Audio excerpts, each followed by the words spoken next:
Morning all, welcome back. It's been ages since I've done anything like this, what with Route 66 going on. Anyway, I've got quite a bit of hot gossip to tell you, so let's get on board.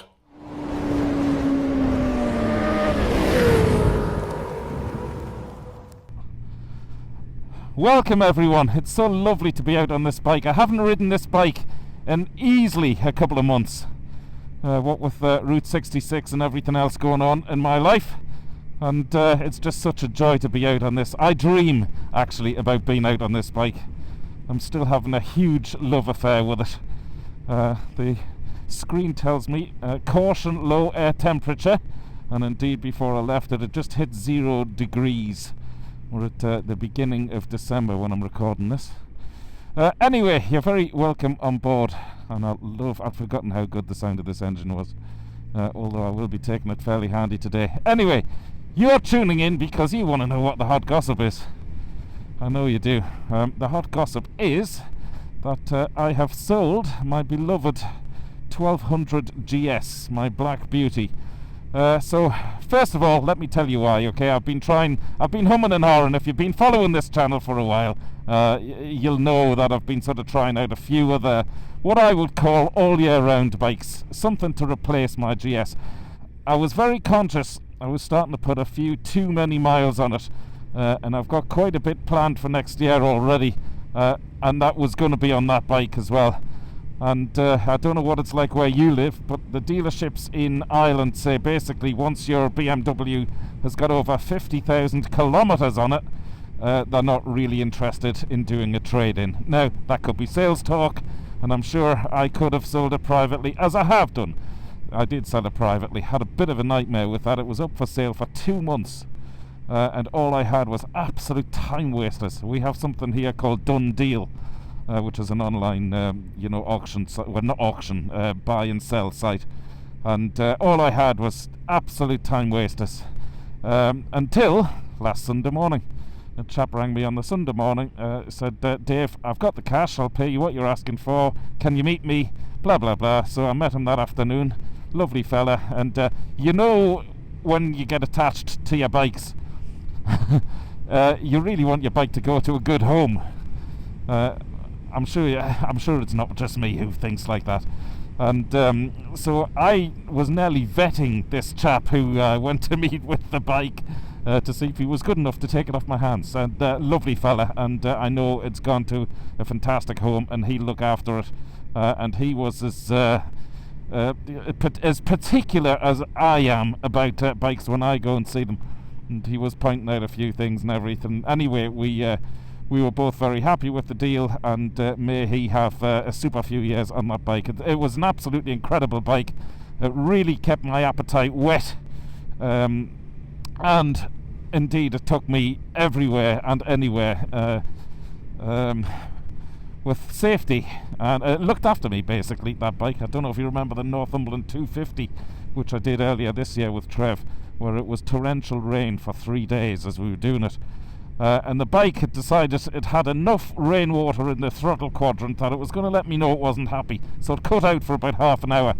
Got me back home to Ireland. Literally an hour after arriving back home in Ireland, the bike said, right, that's me done.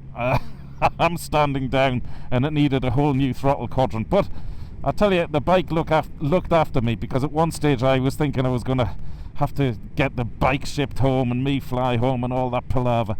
But it did get me home, so I don't need to rattle on about what I thought of the 1200GS, because you all know how much I loved it. And I'm only selling it, like I say, because I just don't want it to be worth nothing.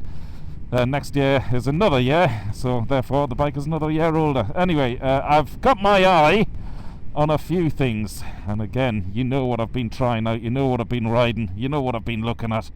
On that note, if you're not a subscriber to the channel, please become one, because then you can follow what seems like this never-ending journey is about to come to an end, because I have fallen in love with a bike. And I've just got a few final details to do with that in terms of speccing it, and then the order shall be placed. So that's enough. That's all I'm going to say about that. It is a new bike, so I won't be getting that for well, until after Christmas. So, and that's all I want to say on that at the moment, just in case the deal falls through, you know yourself. The other thing I want to talk about is, because I'm in the search for a new bike, I went to Motorcycle Live in the NEC over in Birmingham. I'll just try and get beyond this truck.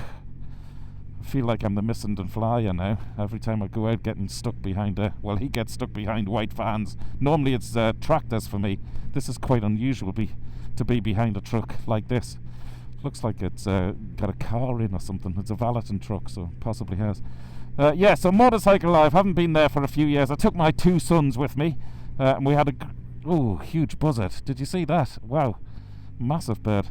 And we had a great day out. We only went for the day. We left home at 3 o'clock in the morning because we live in County Cavan. So to get to Dublin Airport, whatever, and we flew back the same day. And by the time we got home, we'd done nearly a 24-hour shift. I had blisters on my feet and everything. Anyway, it was a really good day because it was the first day when we went. The crowds were quite big. I really didn't get to speak to as many people as I would have liked to have done on the stands in terms of asking questions about different bikes. However, I did sort of satisfy my thirst for different types of bikes that I went to see. And I'll tell you something, some of these Chinese bikes coming into the market now, I don't know what they're like to ride, haven't ridden any, but aesthetically they're just amazing, you know. That new bike which is out to sort of compete with the CRF 300, Vogue or Vosges, however you pronounce it, the 300. It's literally a carbon copy of the 300 Rally which Honda do. That looks incredible in the flesh. There was a couple of other Chinese brands there as well, all trying to get into the adventure bike market. Some cracking looking bikes, and then I saw the Hornet, the new 1000 Hornet. Oh, it's just absolutely stunning, but you can't help but thinking, you know, did the designer of this bike ever work for Ducati? Or is it just a direct rip-off of Ducati? Anyway, it looks bloody amazing. I dare say it rides fantastic too. A few of the other bikes I liked. Royal Enfield, my God, they're coming up a storm. Some of the bikes they're introducing to the market. Now I know a lot of these, I mean, how many iterations of a bike can you build around the same 650cc engine? So they're really flogging that engine to death. I mean, why not? It's a cracking engine. I had one in the Continental GT, of course, cracking engine. But yeah, some of the designs absolutely beautiful. I was going to make a separate video about that. I decided not to, because for the first time ever, I was sort of, and it was really quite nice, very humbling. I was approached by lots of subscribers who follow the channel, which was absolutely lovely to get to meet so many of you. I mean, a few names which spring to mind, and please forgive me if I don't mention your name. It's only because I'm riding a bike and my memory is shot to shit at my age. So, but the likes of Eddie and Rob and Chris, to name but a few, who all came up and said hello. I mean, there were plenty of you. So much so, my eldest lad who was with me said, Dad, do you want me and Zach, my youngest son, do you want us to be security for you? So we had a good laugh about it, because they'd never sort of witnessed that before. So it was really quite embarrassing, but lovely at the same time. We all took from that the channel is working, which segues lovely into the next thing I want to talk about.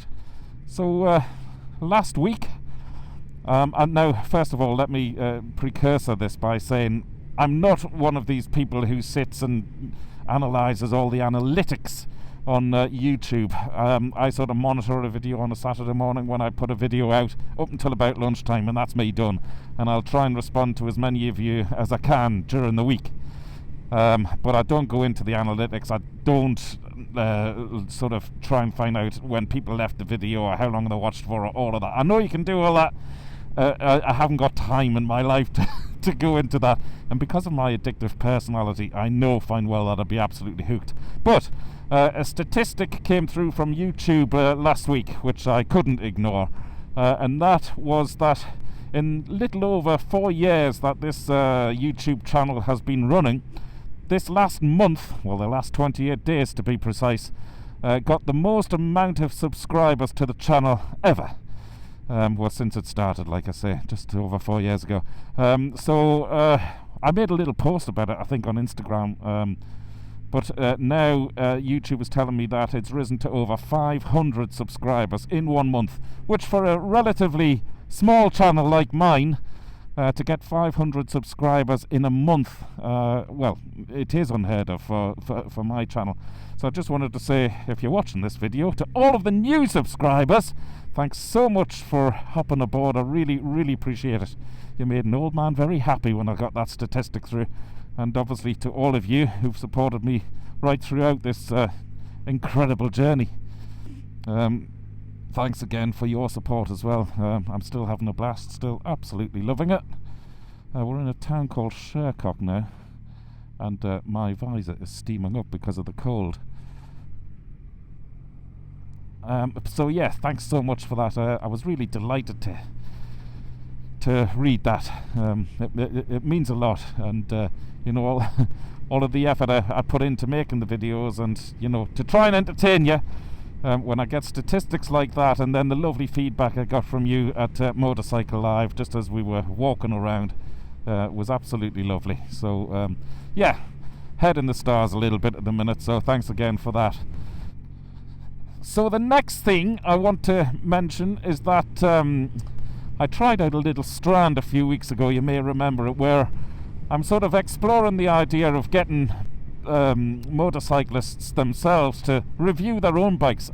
This comes from the fact that I cannot get my hands on bikes to review because I live in Ireland, so I can't get manufacturers to drop bikes off with me for a month or anything like that. I sort of have to approach the shops like Mega Bikes, who've been ever so good to me, and let me basically take out whatever I want. But the maximum I can have a bike is a day, and realistically I can't review a bike in a day. I can do first ride, first thoughts, which is all those videos have ever been. So that's when I sort of stumbled. I was trying to put a different twist on it, and I came up with a sort of idea about, well, why don't I ask real motorcyclists to review their bikes they've had and owned and know inside out, rather than me trying to find out about a bike in a day. So that's where that came from. We tried out the first one. Damien, you might have seen the video, was the first victim, as I call it, with his Ducati Multistrada. It seems like the strand went down an absolute storm, so there's a few more of those on the way very soon, which have already been shot. Yeah, there's some fascinating bikes with some fascinating riders as well. I think that's the key, isn't it? A good bike and a good talker. So yeah, they're winging their way to you very, very soon. And thanks to another subscriber actually called Anthony Fox, I've decided to call the strand Bikers Bikes. Obviously, says it all, doesn't it? I had a lot of ideas for titles, but I just... and Anthony didn't even suggest this as a title. He suggested it, he mentioned it in a comment, where he said something along the lines of, it's so interesting to see Bikers Bikes. I thought, oh my god, there's the title. And that's that's how it happened. So thank you, Anthony. I'll buy you a pint if I ever bump into you. So that's pretty much all I have to chat about today, folks. The gossip, of course, is that the 1200 is sold. I miss it massively, but I will be replacing it with a similar caliber of bike. Again, one to ride all year round, one to take me anywhere in absolute luxury. That's what I want. I want a real big comfortable touring armchair for the style of riding that I do all year round. I mean, I'm blessed, you know, to still have a few other bits of plant machinery in the garage, like this one as well. I mean, I just love this bike. Don't get me going about this bike again, because I'll just gush about it. Right, that's me done for today. I hope you enjoyed this short video. Thanks again to everybody for your support. Have a great week, everybody. Ride safe. I'll be back on the tubes next Saturday at 8 AM. Dave Perry, Wheelie Good TV, over and out.